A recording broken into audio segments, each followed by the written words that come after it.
Hi, I'm Neil from the RuneQuest Project, and welcome to Tales of the Black Alynx, a podcast series where we talk to the authors of Jonstown Compendium publications. For our third episode, we're talking to three of the authors of a series of publications that have recently undergone the remastering process. Tales of the Sun County Militia currently spans 3 volumes. So, can I ask, who are you all and where are you? Hello, my name is Jonathan Webb, but usually be called John Webb, and I live in Peterborough in the UK. My name's Mark Baldwin, and I live in Melbourne, Australia. And I'm Nick Brooke, and I'm from London in England. Fantastic. Well, thanks for all of you for joining me. First question, maybe can I ask, what's your history with RPGs and how did you first encounter RuneQuest or HeroQuest? My first encounter with role-playing was when my big brother brought back a monster manual from Advanced Dungeons and Dragons, and it sat in the middle of the lounge, and I looked at it and was absolutely mesmerised by all the numbers all over it and the pictures. And I started off with Dungeons and Dragons, and then RuneQuest came out, and initially I thought it was a very quirky game, and me and my friends played it because we thought it was very funny that legs and arms could get cut off. And then one day I saw Griffin Mountain, and I bought that, and I expected for it to be clear who the enemies were, and I thought there would be adventures, dungeons in it, and it really mesmerised me for a long time. And I started to click and realise how fantastic it was that there wasn't enemies, or the enemies weren't clear, and it was up to you who you sided with. And I suppose that's what you call a sandbox game now. So for me, Griffin Mountain was the initiator of RuneQuest really clicking with me and making me convert from Dungeons and Dragons to this bizarre world system. And how did RuneQuest come into your vision then? Was it just something that was a White Dwarf scenario or was it other friends? I think it had been mentioned in White Dwarf. That might have initiated it, though I can't remember that.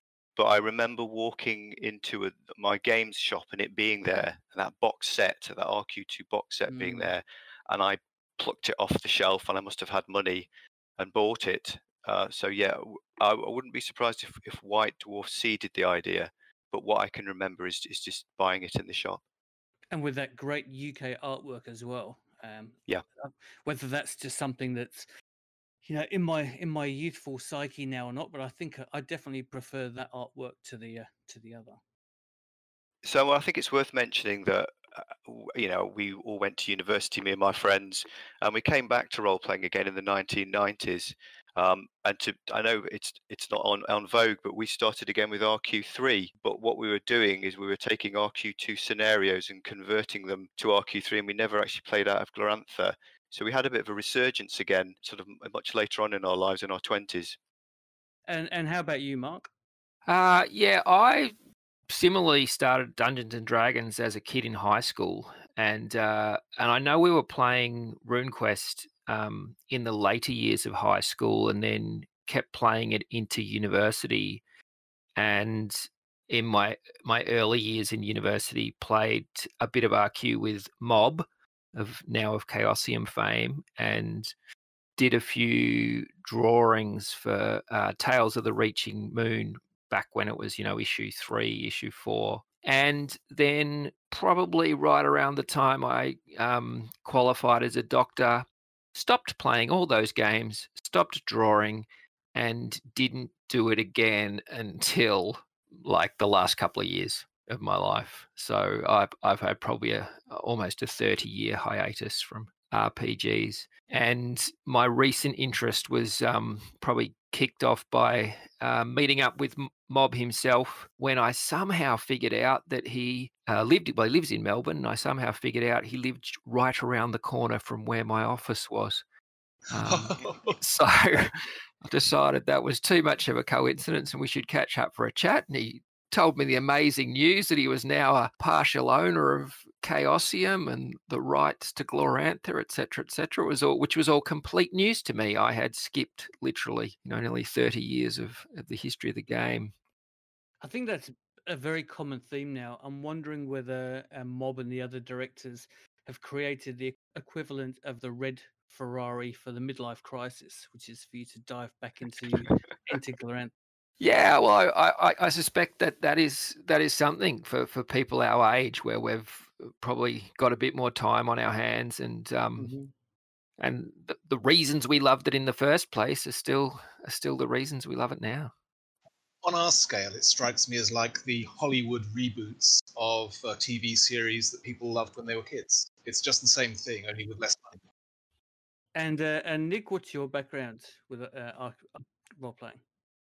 I started playing D&D 40 years ago in my last year at primary school. My school teacher got me into it by talking about what his Hobbit had been getting up to at the weekend, and I, of course, as a Hobbit fan, was intrigued. So I was about 10 then.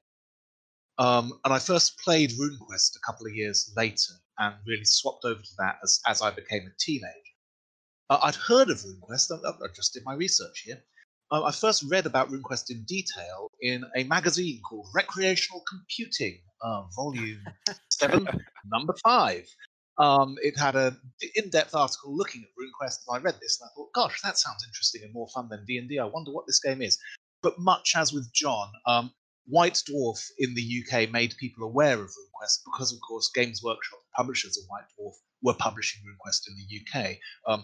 One of the weird mysteries of White Dwarf is it was always kind of a house magazine. It's just that the house was, we import all these games. Then eventually in the later 80s it swapped to, we manufacture all these games and they're ours.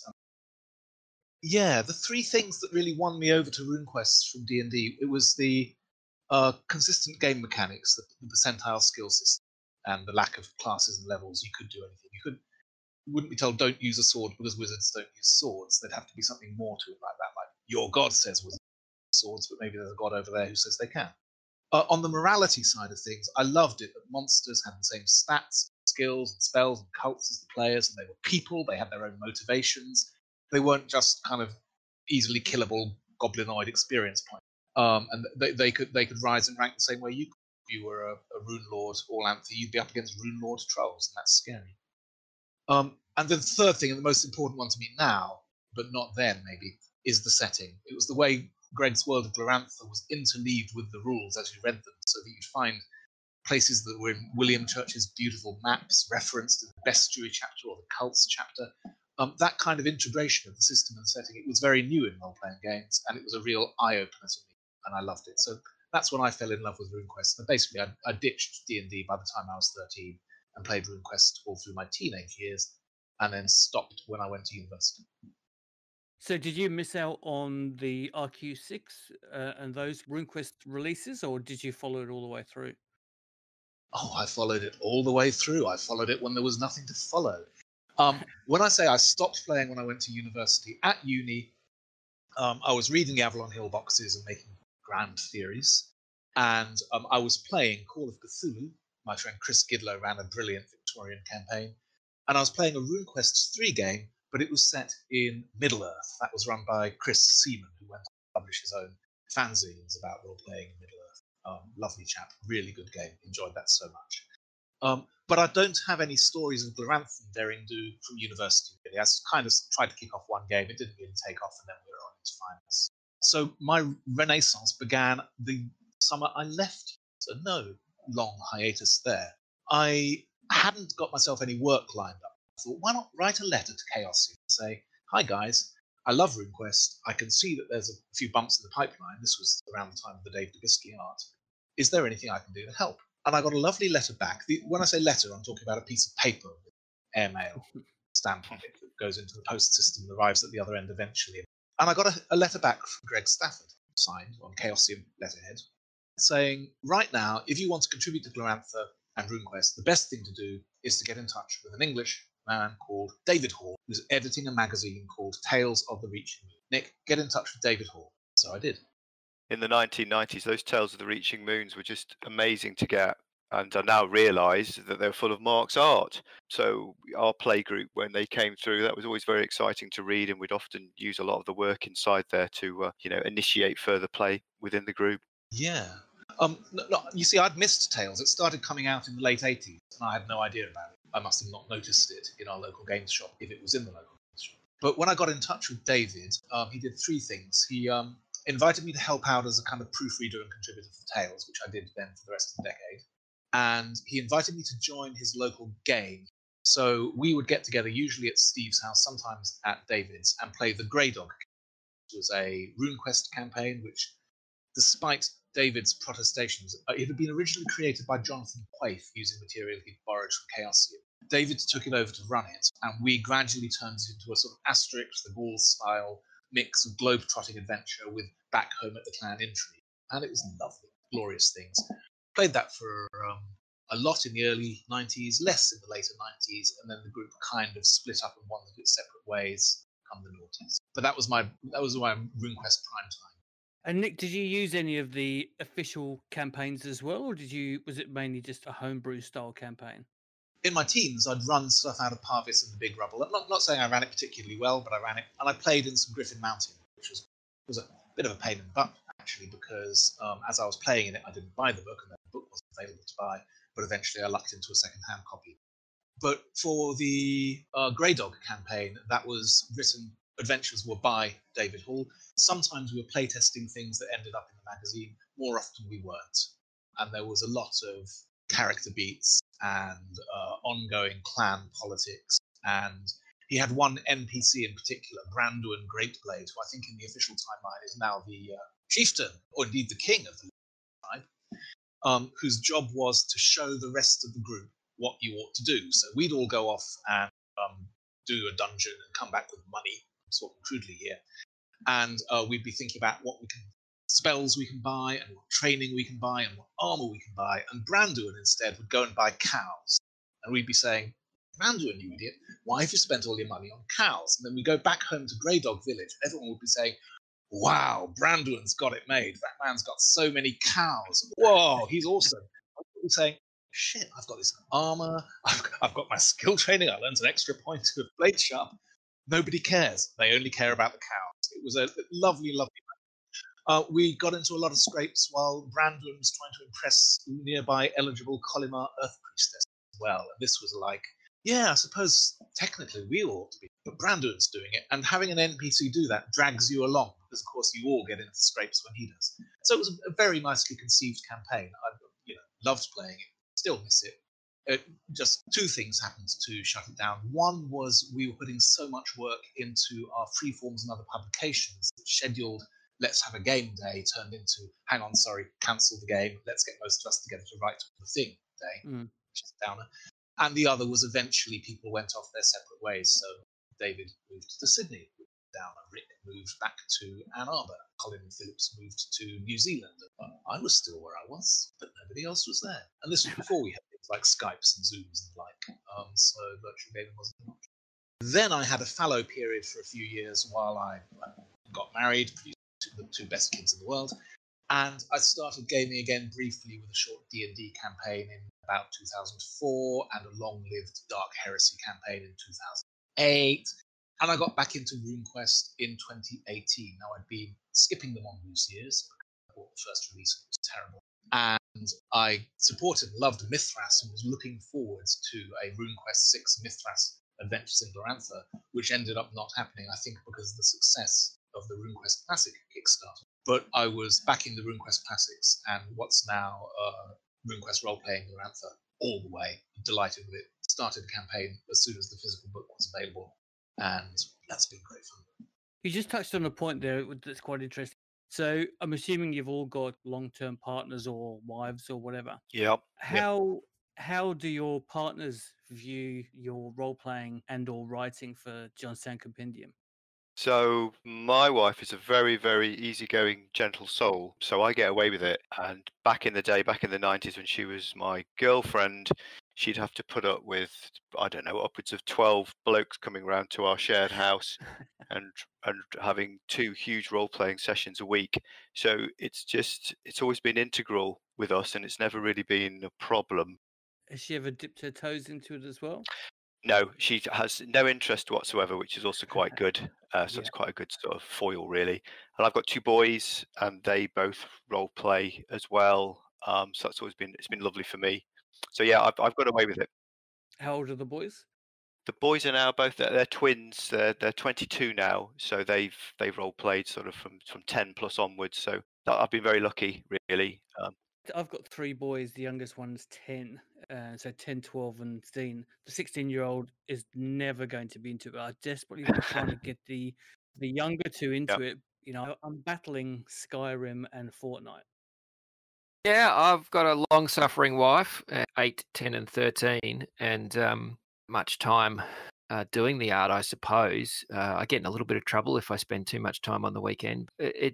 She sees little enough of me as it is, just because of my busy job. So she sees a little bit less because I'm sitting somewhere drawing. It's not that big a deal. And yeah, I'm similarly trying to get my kids involved in this sort of world, and spend most of my time playing what we call Kid RQ with an 8-year-old, which involves a lot of maths sort of tutoring. You know, what's your power again? What's 5 times 15? And there's no character sheet, so a lot of the time it's just like, what's your listen skill? And it seems that almost all skills are around the 90%.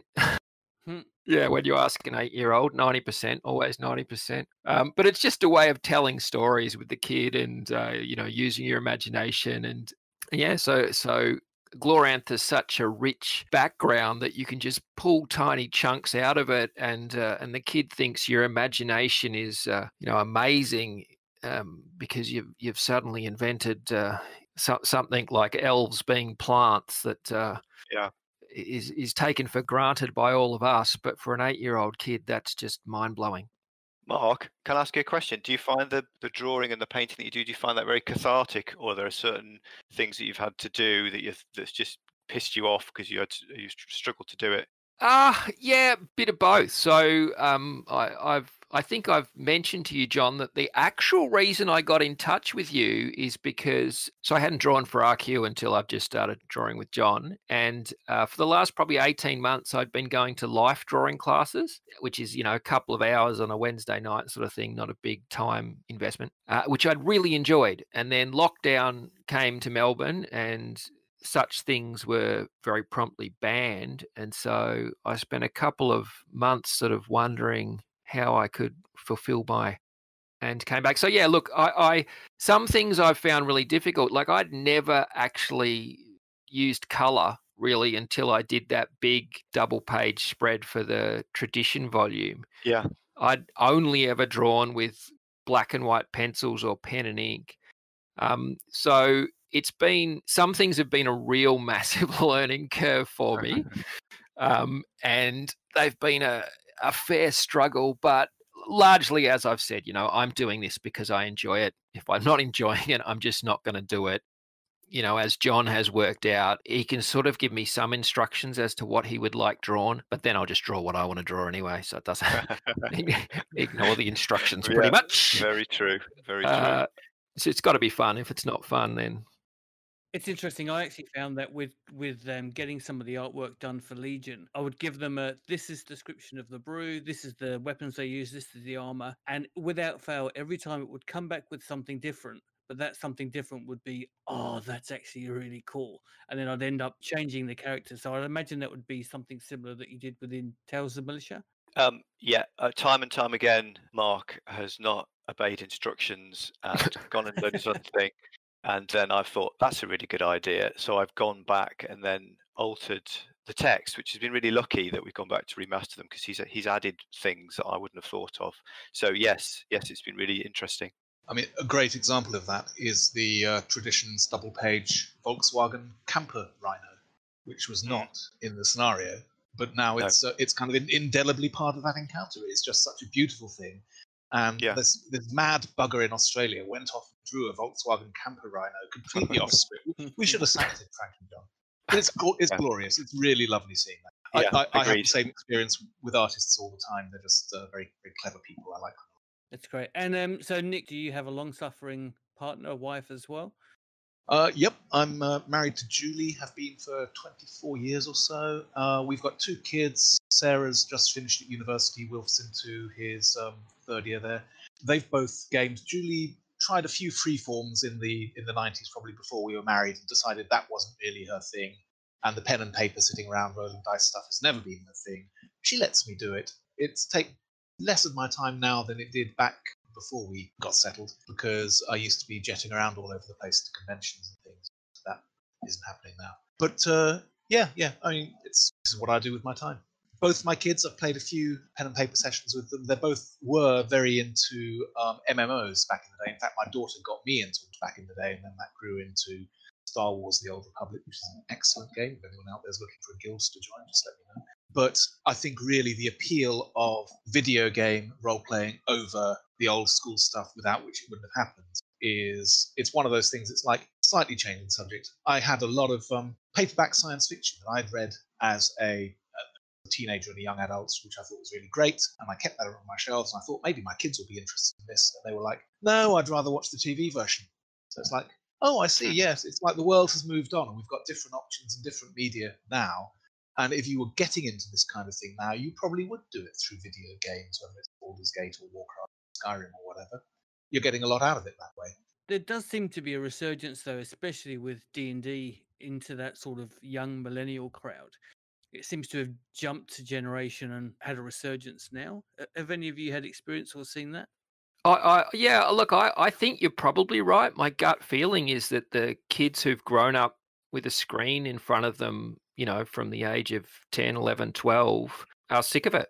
And it's a novel thing to sit with actual human beings around an actual table and interact with other persons from the Homo sapiens race. And have no guidelines at all. It's a Skyrim is, this is your task, as an example. This is your task. You can only see what the developers put in there. But with role playing, it's total blue sky. Yeah, and you can't start writing things off as, oh, that's obviously a side quest, I'm not going to do that. No, the interaction, the buzz you get around a table when somebody brings something completely out of left field and drops it there, and you all have to deal with it, is magnificent. And there's nothing quite like that in a skirmish simulating MMO. Yeah, they're wonderful things. So in terms of Glorantha itself, then, do you each have a favourite region? Obviously, Sandheart is based on the east side of Prax. John, is that one of your favourite regions? Is that why you've placed it there? Yeah, I think I would say that 75% of what we've done has been in that area. I nearly started something in Mineria, but I realised that would just take far too much time. And we've also did quite a lot of playing in Balazar, but I think I just know that area so well that I just felt that that's where I wanted to go. And my favourites are actually the Praxians themselves. Even though I've written about Sun County, I do really like the Praxian culture, and Waha in particular, I think is a great god. So yeah, I enjoy all that. It's cowboys and Indians, really. I agree. I think that Nick's referred to it a couple of times, and maybe John as well, as kind of, and Mob has as well. It's kind of like Mad Max.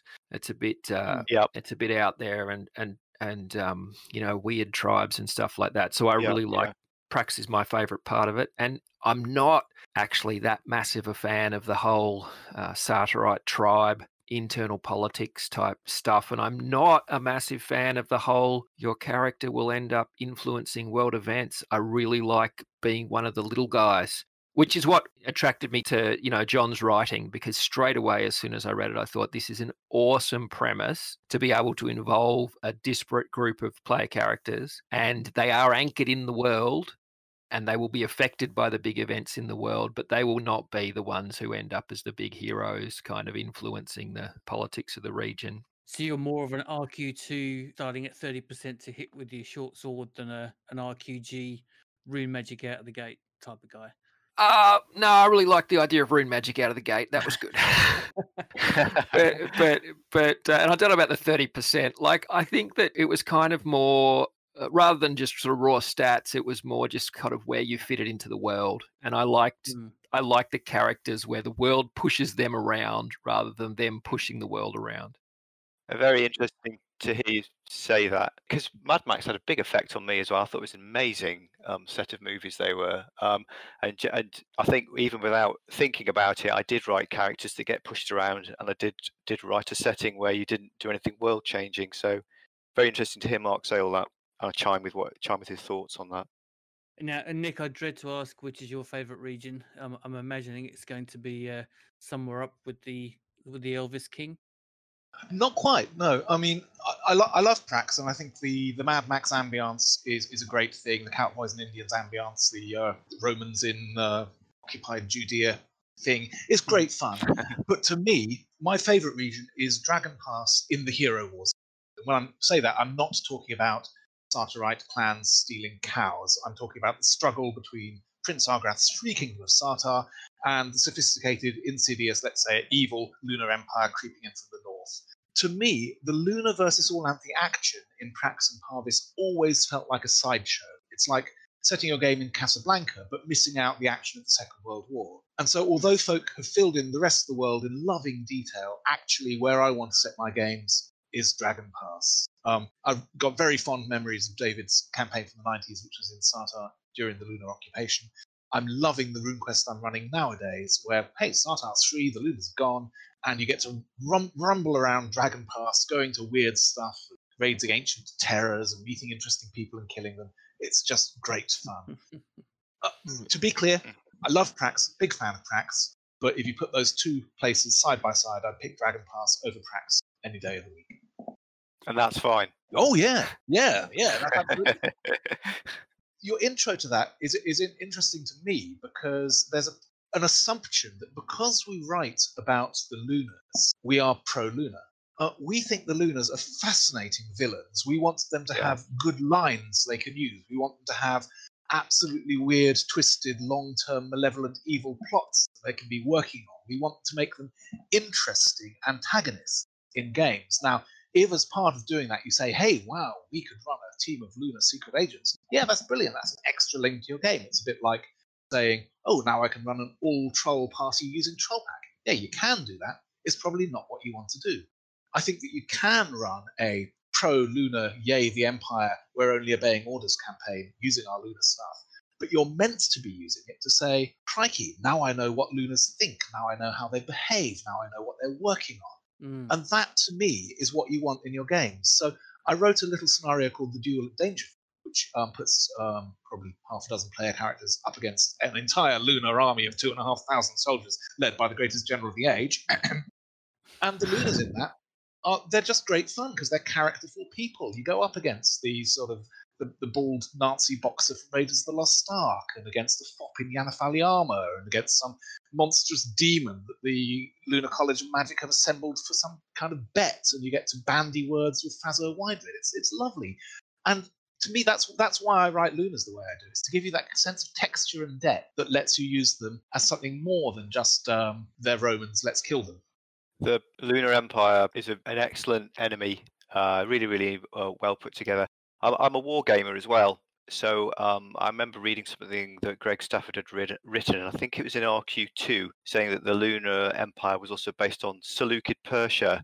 That really kicked me off because I've got a Seleucid army. I know quite a lot about the Seleucids, and yeah, it's an amazing enemy because it's flamboyant and pretty, and it's just a really interesting sort of evil empire, as Nick says. So that's quite an interesting choice then to take it out of RQG, essentially. You know, it was Pavis and the Big Rubble, Pavi. It was really great to have that automatic force that you were pushing against. Do you think that that was a specific choice to take it out of RQG? I can answer that with insider knowledge. It was absolutely deliberate. The authors of RQG felt that we'd been stuck in a rut, resisting the Lunar occupation in both Parvis, Prax, and Sartar forever. And we knew that there was an event coming soon when RuneQuest First Edition came out. It said, the dragon's about to rise, meet the Lunars, and then you'll get the Hero War. And that had been coming soon for, I suppose, 35 years. And I think the logical decision to say we've got a new edition of this game, it's the first Chaosium edition for donkey's years, we are going to take it to that point that we've always told you it was going to get to, and the games you're playing are going to be set at the time of our board game, White Bear and Red Moon, Dragon Pass. It's going to be a role-playing game set during the Hero Wars in Dragon Pass. That's it, go. And to me, it's liberating. I'm actually writing what to me is quite a poignant piece now. It'll eventually hit the Jonstown Compendium, called Moonbroth Oasis, The Ruins of Lunar Prax. And one of my touchstones for this is the Lunars are gone and they're not coming back. And the stuff they've left behind at Moonbroth Oasis is ruins, refugee camps, and a lot of standard army issue helmets up on spears. And that's it. And I'm getting the same vibe. I'm a big Star Wars fan, I'm not ashamed to say it. And I'm getting the same vibe as I write them. that I got looking at things in the recent Star Wars movies, particularly things like crashed Star Destroyers. And in this TV series, The Mandalorian, there's a beautiful establishing shot in Tatooine where they go past stormtrooper helmets up on spikes. And you're just thinking, this is it. You've got to accept that time's moved on.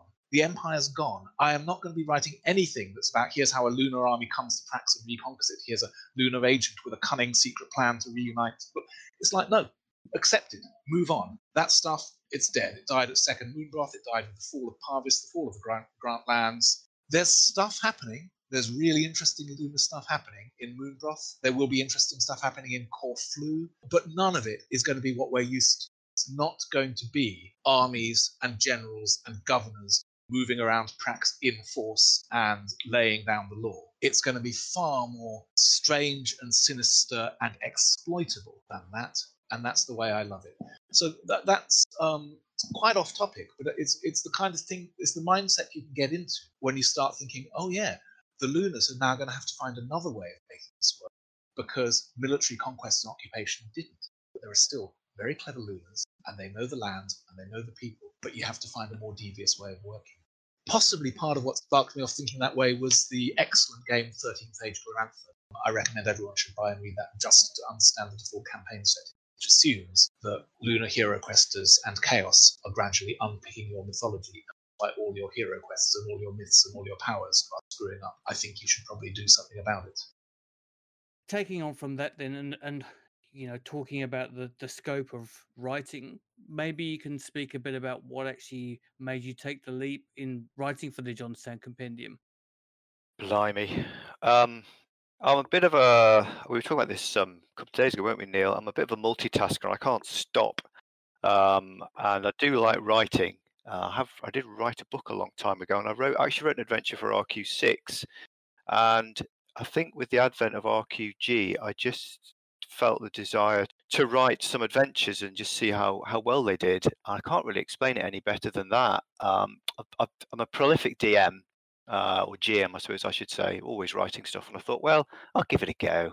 I'll see what happens. And I did. And to be frank, how far I've got, mainly because of the assistance of Nick and Mark, I'm really, really pleased with, because I'm not known at all in the RuneQuest circles, and yeah, those two have made it an absolute joy. I might just quickly jump in there and just mention to the listeners that it is a bit of an auspicious occasion, because even though the three of you have collaborated on the publications, this is the first time you're actually talking in person. Well, in person online. I feel like it's probably normal for millennials, though. It's just unusual for us old bastards. We just sound like a whole heap of granddads now. Oh. Back in my day. Yeah. I was going to say, like, I think that, I've sort of said how I got back into doing the art for it, but, I think that it's kind of like amazing the standard of publications coming through the Jonstown Compendium. Like, it's boggling, and there's so many of them, and there's so many talented people out there writing and drawing and laying out. Nick, you are talented. It makes a big difference. You know what I mean? It's just, there's so much untapped potential out there. It's just been a genius move on someone's part to throw the gates open and say, guys, get your works published. And it's so wonderful to be part of that. Yeah. For me, it's like so many things. It's all Mob's. Mob was visiting London last November, and he told me about the Jonstown Compendium as it was about to launch, and we chatted about the sort of thing that would be possible. He was very keen on reviving old material from Megacorp days, and I said, I suppose that includes Mark. But the things I made sure of, we stressed in our discussions, was that there was no requirement to stick to canon, and there was no approval process, and there was no editorial insight. And to me, that sounded like perfection. So I reached out to the co-authors of the old Rough Guide to Glamour over Christmas, and we got things rolling and had wonderful backing from our friends at Chaosium. Of course, the Guide to Glamour, it's about a third of it is old material, and the rest is new and updated and revised and gorgeous.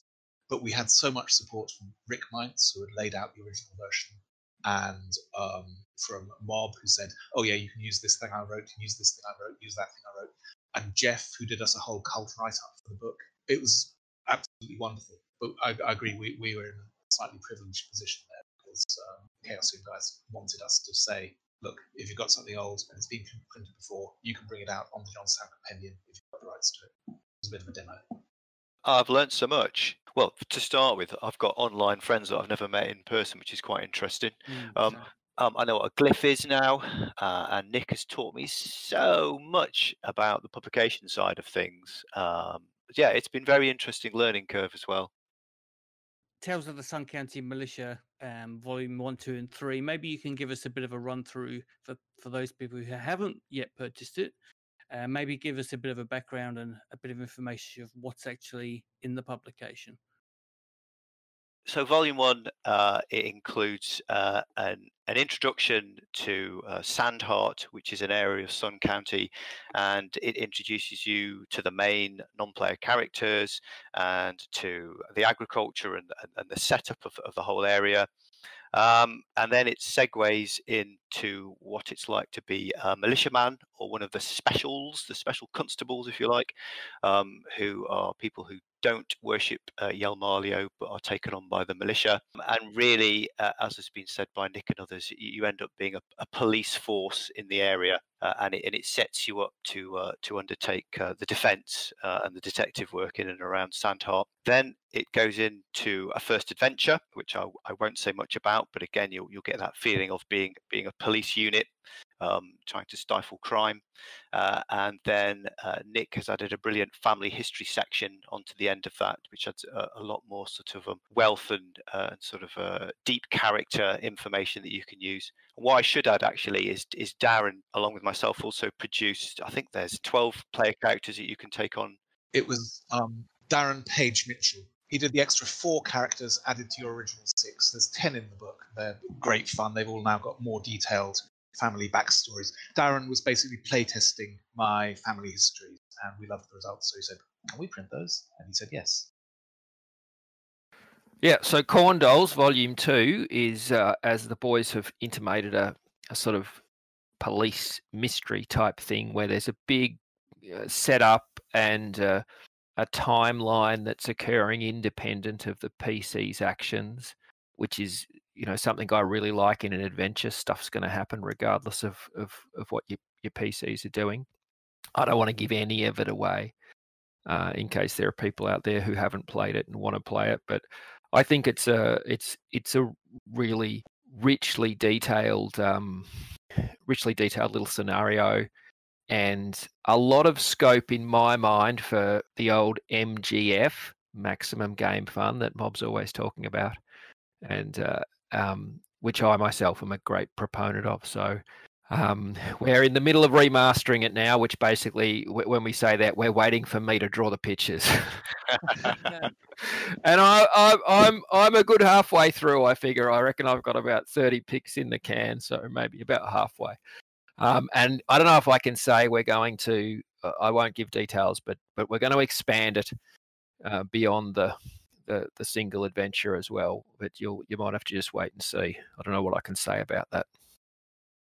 Yeah, we just want to bring it up to the same size as the other books, and strapping something else on the back seems the easiest way. I will say the Corn Dolls, to me, it's a bit like that wonderful scenario for RuneQuest 3, Gaumata's Vision, because it's a slice of life in Sun County, so it takes a really detailed look at everyday life, and then there's something else going on. But when you play through the scenario, you're learning what it's like to rock up to a farmer's stead and get introduced and find out what's going on, what's their life like, what's the rhythms of work. I really like that, the sort of everydayness you get in RuneQuest, and the Corn Dolls, to me, delivers that in spades, and then the weird stuff on top. Yeah, I agree, and the richness of the kind of NPC characters, they're not all sort of standard. I am the chieftain of the adjoining clan type stuff. There's all sorts of weird and wonderful people to interact with. And is it a linear campaign connecting all 3 volumes, or can you play each volume independently if you wanted to? Well, you might have to ask Nick that question, because he's got to talk about number 3, and that's kind of like number 3 is kind of part of the answer. Number 3 is called Tradition, and I think it says on the back of the book there's a tradition that one day every year, the militia from Sandheart go to a cave and set a lot of fires, leave them burning for the night, and that's what you do. And the idea, the rhythm of the scenario as written is the spine of a campaign. Is the first thing you do. You go to the cave, you light the fires, job done. And then next year you go back and you try and do it again, and maybe things are a bit difficult. Maybe people turn up, maybe something's happened, maybe something's changed. And this is the escalating pace of tradition. It's a recurring event, so it's like a character beat. This is what you're going to be doing in Darkseid. I don't want to give away too much of it, but I suppose the idea is that if you're aware of what's in all of the Sandheart books, you can probably structure out something really neat that also brings in adventures out of Sun County and the RuneQuest 3 stuff set in Prax, alongside the Sandheart stuff, alongside things you can pose yourself or are inspired to do. And I know John's planning on at least a book 4 and probably more than that as well. What I really like about tradition is it's not just that it's my kind of Glorantha. It's absolutely fizzing with interesting, quirky Glorantha situations. But also there's so many different adventure beats it does. If you're running this game and you're the GM, you are going to have a whale of a time.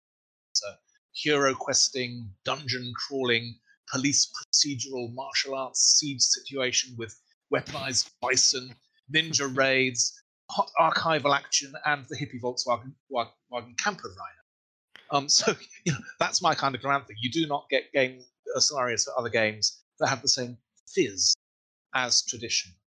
As part of the center of the adventure, there's a very nicely done hero quest John put together with kind of handouts and multiple choice questionnaires for every station. It's a lovely piece of work. I think people reading that will get an insight into other ways you could run hero quests, other situations you could use. And yeah, I'm a huge fan of tradition. I haven't run it myself. I would like to very much. Really enjoyed putting it together. And of course, this is the first time we were working with Mark, and his art is beautiful, and having the tools to put it together to the best advantage was lovely. And John, did you write in the VW, or is that just a part of the illustration? That was Mark. Did you retrofit that into the campaign at all, or was it just visuals? I did. Fantastic. So I retrofitted it. So I had a loose idea about who these people would be, and then I'm going to hand over to Mark at this point. See what Mark has to say on it. I think I actually drew the first little picture of one. I might have even drawn a couple of pictures of various kind of hippie type people in black and white. We still got that one of a little bunch of them turning up on Sable. The original, yeah, that was the original. That's in the book. We're not going to bin your art, even if it no longer fits the text. But we've got that. We've got the other lovely hippie doing her harmony ritual. But that's splash pages. Yes. Show that to your players, and the ones who aren't going to be a good fit for Glorantha will immediately leave the room, and then you've got a good group left. Yeah, I couldn't. I mean that particular little part of that whole the whole scenario really appealed to me because John explicitly says to the game master, the player characters need to solve this without resorting to violence. I really liked that sort of thing. I guess it's maybe a little less common in some role-playing games to have to do that. Also, and not to put too fine a point on it, when you're playing as the Sun County militia, you're expecting to be jackbooted fascists, and John's in this situation where a bunch of hippies rocks up. What are you going to do?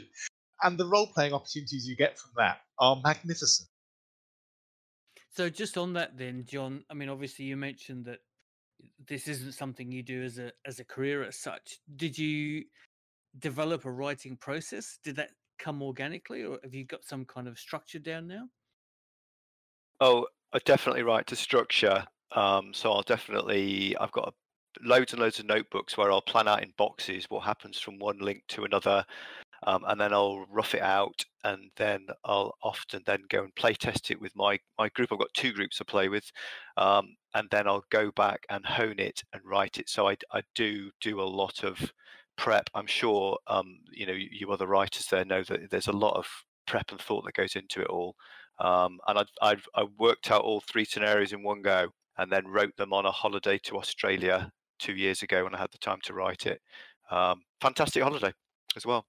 I think you said you caught up with Bob when you were over here, didn't you, John? I did, yeah. So I met him in Melbourne, and I could tell when he first met me, and I don't blame him. You think, what's this guy gonna be like? You know, it could have been anybody. And he was. But everybody I've met at role playing conferences have been so balanced and normal. I wouldn't know what you mean. Yeah, exactly. But yeah, we got talking over coffee, and we talked for a good few hours, and it was lovely. He's really nice and really supportive. If I may go on, Neil, I thought it might be worth just saying how I first met Nick and then Mark, just from my perspective, because I'm going to be honest here. I'm associated with the Truth Rune. So when I did Volume 1, it was Mob that actually did all the publication on a Drive-Thru RPG. He'd actually sort of uploaded it. So when it came to the second one, I presumed he was going to do the same. So I sent him an email saying, "Here, Mob, this is the next one for upload." And I didn't get anything back because I think he was confused about what I meant to do. So I reached out to Nick, and I hadn't spoken to Nick before. I said, "Nick, why isn't this happening?" And Nick pointed out that was my job to do it the second time round. So I felt very embarrassed by that, but then learned a lot. And Nick taught me a lot about the Drive-Thru RPG and how it worked and all that side of things. And then with Mark sent me a message and said, "Hey, John, I thought I might do a picture for you for one of your next publications." And again, I didn't know who Mark was. I didn't have a clue. I thought, is he going to be a bit odd? Is he one of these strange characters? Who knows? So I said to Nick that this guy called Mark Baldwin had reached out, and Nick said, "Oh, he's done all this stuff in Tales of the Reaching Moon." I was blown away. You've got the original Sun County artist coming to do art for Sandheart. Grab this guy, but don't let him go. Mark, I don't think many people. Many people might not know the story, but when Michael O'Brien submitted the manuscript that became Sun County to Avalon Hill back in. He'd seen the fiascos that the recent Avalon Hill boxes then had been with the Dave Davisky art and so forth, and he didn't want them to do that to his book. So he did a kind of stab at laying it out as best he could on whatever kind of dot matrix printer he was using back in the day. But also he included art, and the art he included was by you. Yeah. So the initial manuscript for Sun County included Mark Baldwin's artwork for the characters and the leaders and the places in Sun County. And Avalon Hill, being professional, decided to redo these to their high, slightly bland standard, and they got Merlin Signer for the internals and Roger Ramp's cover, which is amazing, so good.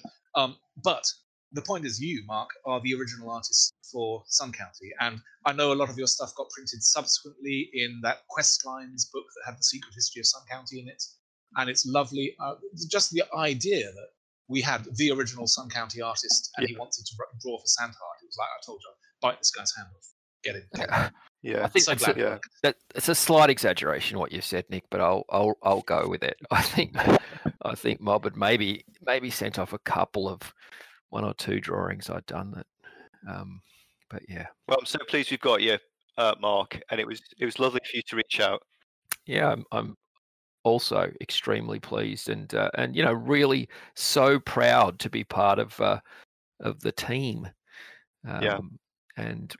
Really feel like it's I think Andrew Logan Montgomery or someone said something along the lines of it's amazing what sort of standard you can achieve with a team of people all playing to their strengths. Yeah, it is a team effort, Neil, definitely. We all kind of converse quite a lot. We have little periods of silence and we're all talking again.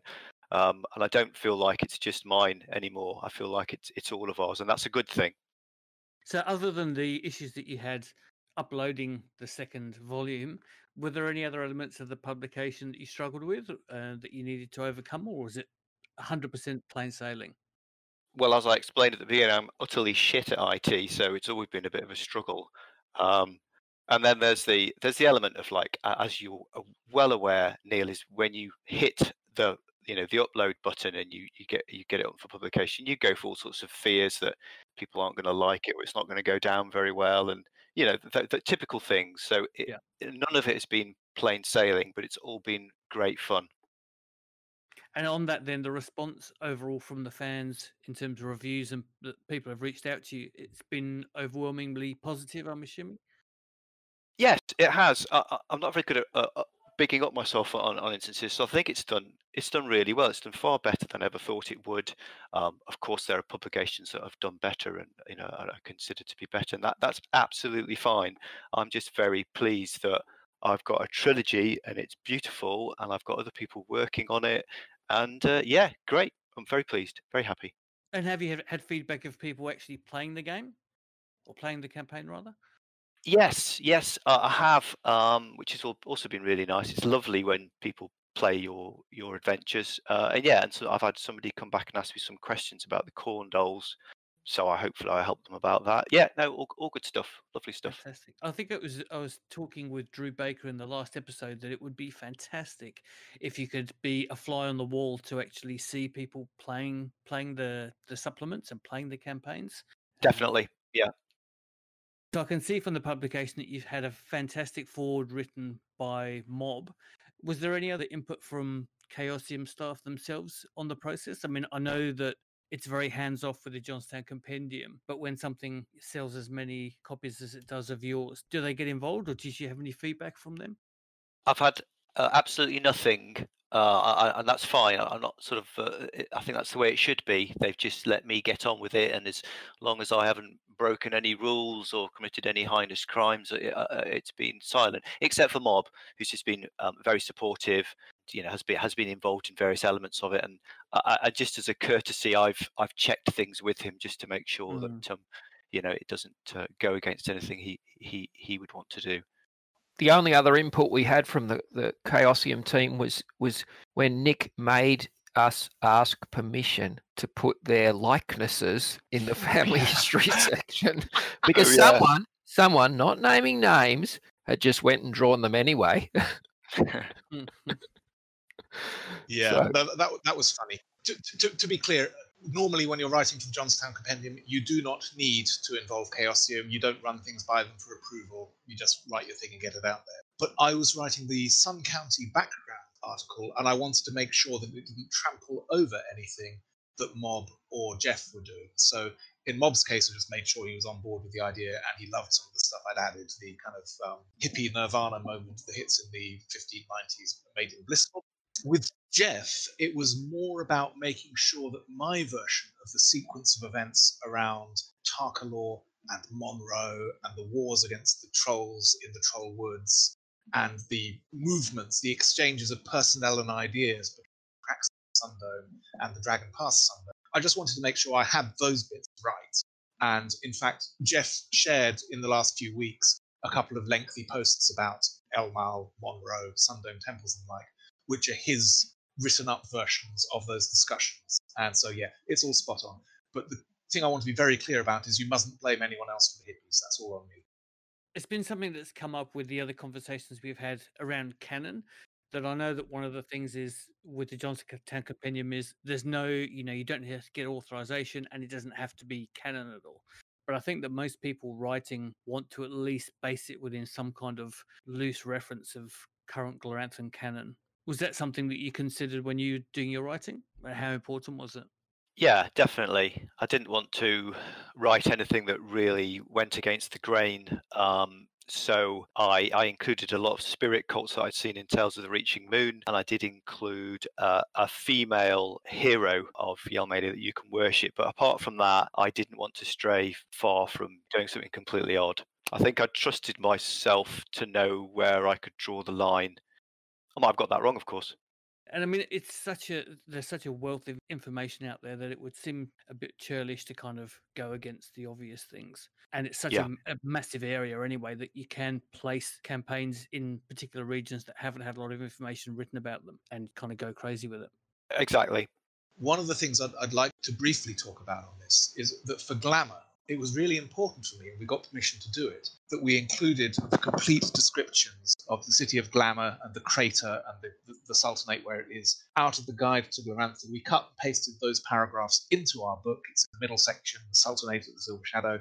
It's lovely, but it was there deliberately to let us showcase how well our version of the city dovetails with canon, because we absolutely started with what was known about Glamour, what was written about Glamour, what was already out there when we did our version. That said, canonically, Moonson Argentius probably isn't Elvis. Canonically, the goddess Glamour actually is Debbie Harry, but you're never going to find out about that from the Chaosium. Canonically, there probably aren't Spice Girl jokes associated with the 7 Farkalists from the guide. Canonically, there would be fewer Blondie lyrics in the Cult of Glamour write-up, and I know that because I had so yeah, what's canon and what matters? It's always this balancing act with Glorantha, because Glorantha, as played, has the fun stuff, the quirky stuff that happened at the table. Urg, the half troll, resurrecting wheels, or whatever it may be, the whole Temple of the Wooden Sword stuff, which is all ambient. It happens at the table. It happens in an atmosphere of beery dice rolling. Whereas the actual canon, the articles, the source books and the things tend to be on a slightly different pitch, except that you go to Parvis, you go to Bob's Bison Burgers in Parvis. And if you're going to get upset with me for an anachronistic red square in Glamour, why don't we also get upset with Parvis for anachronisms and Boldholm for anachronisms? Hey, the Bostrop Mill down the road from Grey Dog Lands for anachronisms. It's like RuneQuest has never been a rigorous archaeological Bronze Age simulation. I add footnotes into my books nowadays, poking fun at people who want to play in rigorous archaeological Bronze Age simulations. We've got cartoon ducks all over the place. We've got sentient taper men who may or may not be wiggling their thumbs at you. Just the idea that this should all be very serious and very grim, and it should all be about, I don't know, heroism or inheritances or clan histories or sexual politics or whatever. Bollocks to that. This is a place for cartoonish fun. So yeah, I don't get particularly puritanical about canon. And you know, if somebody pops up on a mailing list and says, "Well, in my game, Moonson Argentius is more like Xerxes," it's like, that's brilliant. Your game's original. Your Glorantha will, does, and may vary. Yeah. I love that. However, I don't know any good Xerxes lyrics, so I wouldn't use it myself. I mean, all of the publications have had those kind of really broad winks to the reader that even if they don't actually come into gameplay, you know, it's fun for the GM to read that and have a bit of a snigger to themselves. Yeah, indeed. Yeah, I agree. I think, you know, fun in that way has always been a big part of, or always was a big part of every RuneQuest game I ever played in. And so for me, having clearly non-canonical things included in the writing and the art is important to remind people that you're there to have fun. That's why we play. Yeah. But here's the thing. We're saying non-canonical, but if you talked to Greg Stafford, he would tell you absolutely 3-bean circus counter in Nomad Gods was inspired by his hippie friends who used to turn up and they brought food, and the food was always the same 3-bean salad. Those are the 3-bean circus. So by us taking that and saying, okay, we're going to put hippies into tradition, they will be taking the role of the 3-bean circus. That's who they are. They'll be turning up in a Volkswagen Camper Rhino. Okay, maybe Greg never went quite that far, but you can tell we're in the same spectrum. And it's known that the inspirations from 70s Californian counterculture are a fundamental part of the game, that you can't pretend it's grimly serious Bronze Age warfare without saying, and of course one of the monsters is a gigantic sentient pumpkin head. It's like, at some point, you're going to have to relax and accept it. And I just like pushing people towards that point because it's really fun when they get it. Just to say that the games that I run, they're full of hilarity. It's not like we sit here quietly and doggedly beavering away. They're just, you know, as it should be. There's a lot of laughter. There's a lot of fun. Sometimes a bit of intense fear as well if somebody's going to get close to dying. But most of it is people laughing. Well, interestingly, one of the podcasts that I listen to, which we'll give a shout out, which is the Old Men Play RuneQuest. I'm not sure if any of you have listened to that, but that is hilarious. And I think that closely mirrors some of the games that we play. Yeah, and as it should be. And if it wasn't fun, we wouldn't do it. That's right. One of the last few questions is, if you had unlimited time and budget, which I know that very few of us actually do, what project would you love to undertake? Lordy Lord. Unlimited time, unlimited budget. I think I'd take a big part of the world like Mineria, and I'd write it up in huge depth and detail. But that's never going to happen because I don't have unlimited either of those things you've mentioned. I would say if I had unlimited time, I would keep doing a lot of what I'm doing and also maybe do something along the lines of Humans of New York, where you just take snapshots of individual low-level characters and how they fit into the world of Glorantha and stuff like that. That's the next project then. Yeah. Yeah, that was strictly hypothetical. If he said if there was unlimited time and unlimited budget, that's why I feel I can mention it and not feel any pressure to actually achieve anything of the like. I should say, Neil, when we're waiting for Nick, I kind of prompted Mark and said, "Hey, Mark, do you fancy arting up 1 and 2? Because he did 3 first." And he went, "No, I don't think I've got the time for that. I don't know." And here we are a few months later on, and he's practically done it. So I'm very impressed with his speed. Begging to draw up every peasant and militiaman in the rest of Sun County as well. Yeah. And Nick? Oh, for me, I'd probably just, with an unlimited time and budget, I'd be doing what I'm doing already, only a lot quicker and much, much prettier. I've got to say, the great joy for me of the Jonstown Compendium is working with the artists. It's been an absolute delight. All this summer, I've had new artwork coming in every few days or weeks from Mark, from Dario Corallo, Katrin Dirim, Mike O'Connor, Simon Bray, Antonio Doncheva. Every time, it's wonderful. It's brilliant to see this stuff. There's some creative geniuses out there. And the Jonstown Compendium, the initial publication, my first one had clip art, my second one had art, and my future ones are going to have lots of art because it's just beautiful. It brings these things to life. And we are totally swallowing the Kool-Aid. For my own books, it's going to be, like as much full color, beautiful art, integrated with the text, working with artists to get little glyphs, graphics and fillers and frames and things, as well as the art itself. Just love it. So yeah, the unlimited budget would be spent on the artists, and they'd all have unlimited budgets and would be able to give up being artists. I'd have to agree with that. It's very, very addictive. Once you start getting good art coming in, I know that I'm having to stop myself from getting my artist to keep drawing the portraits for Legion, for the brew in there. Every time it comes back, I'm like, oh, it would be excellent to see XYZ brew. But I think you're also right that it definitely adds to the publications. So my next one that I'm in the process of developing now has got a $1,500 art budget on it, purely because I want to see it. It's great to have theatre in mind, but I'd love to actually see it in art. Yeah, totally understand that. I couldn't do anything else now without good art and good layout. I just couldn't. Yeah. So on that then, what would you say was your favourite Jonstown Compendium project that you weren't involved with, that you would have liked to have been? You asked this. I remember you bringing this question up, and I found that really, really difficult to answer. There's so much good stuff out there, and I don't want to name one over another. But if you're going to force me to choose, right? Totally force me to choose. I'm going to say that the idea that I saw that I really liked, that I wish I'd done, was Drew's Rubble Redux, and I thought, God, I could have done that. I would have enjoyed doing that. But it's really difficult one to go for. That is. Definitely a tricky one to answer, and certainly we'd like to share the love within the JC community for sure.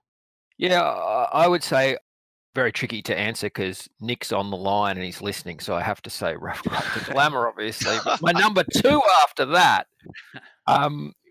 would be actually Valley of Plenty, which is the Hero Quest rules supplement, which I bought only to see the art. Because I've not played Quest Worlds or Hero Quest ever, and I read it. So I picked it up, I leafed through it, I looked at the art. This art looks interesting. I'm going to read this, and I read it. And I thought this is actually a fantastically well written supplement, and I'm looking forward to the next ones from those guys. And Nick? Well, obviously the polite answer would be to say Legion, but I'm not going to be polite. I think for me it's 6 Seasons in Sartar by the other Drew, Andrew Logan Montgomery. I think it's a wonderful book. It's a self-contained RuneQuest starter campaign. It's got loads of insights into all culture, initiation, hero questing. It's got some very clever, playful metafictions that once you get them, you can use them to enjoy Glorantha much better. So that instead of saying, I'm playing a game in Glorantha, you say, I'm playing a game based on a sort of, I don't know, David Lynch version of Glorantha. I'm playing a game based on an epic version of Glorantha. and playing a game based on a TV telenovela set in Glorantha. And once you do that, your gaming's going to get better. It's kind of what I was alluding to when I keep saying that Sandheart is police procedurals, because you know the rhythms and the beats of that nature, that type of entertainment. And if you get your head into that place and you're running a Glorantha RuneQuest game, it's going to be better than just running Glorantha RuneQuest. So yeah, if you wanted to introduce a new group to the game RuneQuest and the world of Glorantha, I can't think of a better way of doing it than 6 Seasons in Sartar. It's this lovely coming-of-age campaign. It's beautifully produced. It's available in print. And I had no involvement with it at all, other than helping to keep Drew sane while he was going through the rigors of pre-print and had no idea what he was getting into. So every few evenings he'd send me a cri de coeur or sort of long expletive-ridden post about how much he hated people asking for print on demand. And I would soothe him and tell him to have another cocktail, but I never laid it. I'm sure that you really had to twist his arm on that last point. Well, all 4 of those publications, I totally agree that they're fantastic, with the exception of Legion, of course. So, what other projects then do you have in the pipeline that we can look forward to coming to the Jonstown Compendium? Well, if I can carve out the time, I'm going to put together another trilogy, which will be leading on from the Sandheart side of things. But I need another trip to Australia to do that. I'm hoping to get one in next year. I don't want to say any more than that, really. Fantastic. Sounds good. I am strictly not even thinking about any other projects because I need to get the art done for the one I'm working on now. Here. I can answer on kind of 4 different fronts, and this is leaving aside Sandheart. Sandheart's not important. We did that one. So I'm writing a kind of mini campaign or extended scenario for RuneQuest. It's called Black Spear. I'm afraid it's another tedious epic of the early hero wars, a bit like Dangerfield. It's being illustrated by Mike O'Connor, who's this wonderful cartoonist based in Seattle. You might remember his work from Enclosure magazine, but if you don't, you're in for a shock. Unfortunately, lockdown means I can't playtest it with my RuneQuest group because I'm so old school. I like to be sitting around a table with people drinking beer and watching their faces while I game. But I've written way past halfway of it, and I just need to stick the landing now. There's 3 finishing acts, and at the end of it, you get to find out what Argrath's. So, yay me, Black Spear. We're working on the next Luna book, the sequel to A Rough Guide to Glamour. That's going to be a compendium of secrets and heresies and apocrypha of the Luna Way. It's been lavishly illustrated by Katrin Dirin, and for arcane reasons, it's tied to a particular moment in Chaosium's production schedule, which means I can entirely sincerely say it's probably coming out next year. Third thing, yeah, I'll give you a scoop. We've just about polished the freeform master pack for Reaching Moon Megacorp's Life of Moonsun. That's the 50-player live-action role-playing game that the Rough Guide to Glamour was written to support. We've put the whole thing into one book. It's coming up towards 300 pages at the moment, lavishly illustrated throughout by Dario Corallo. I'm now, the thankless task at the moment is laying out the rulesy bits where each player got a few different rules papers for the things they were involved in and finding the right sequence to put those so you don't just read the thing and say, this makes no sense, I can't understand it, this book's crap, and give it a 1-star rating. I don't want to get another 1-star rating about it. So as well as Life of Moonsun, I'll be doing layout for anything my friends Chris Gidlow and Mike Hagan come up with until they find somebody who's better at it. And then in the long run, I've got back burner stuff like Moonbroth Oasis, Gloranthan Voices, my old medieval Malchione writings, and maybe even, I've got a few dream art-led, but those are still in the concept stages. And you mentioned that you had a family and a job, and you were doing all this? Yeah, family's grown up. Jobs, no commuting involved at the moment, saves me a couple of hours a day. And I love doing this stuff. I've been doing it for 30 years. I think that the 4 of us all share an ability to be very prolific. I can tell that, understand that. Some people are doers, and I think we're doers. And yeah, that's what happens, isn't it? The one thing to add is that I love writing new stuff. RuneQuest Glorantha has inspired me to write new stuff, but I also like getting my old stuff out into print. And I've got huge amounts of stuff written about medieval Malchianism that's never been printed. Huge amounts of stuff. Life of Moonsun was all written, done, and dusted in 1997. That's never been printed properly before. So some of this is compilation. It's just taking the things, polishing them. The Gloranthan Voices, that used to be a free handout from Chaosium. We're just looking into, well, if we re-illustrate this one, would you mind if we blatted it out again? And then gung-ho for that.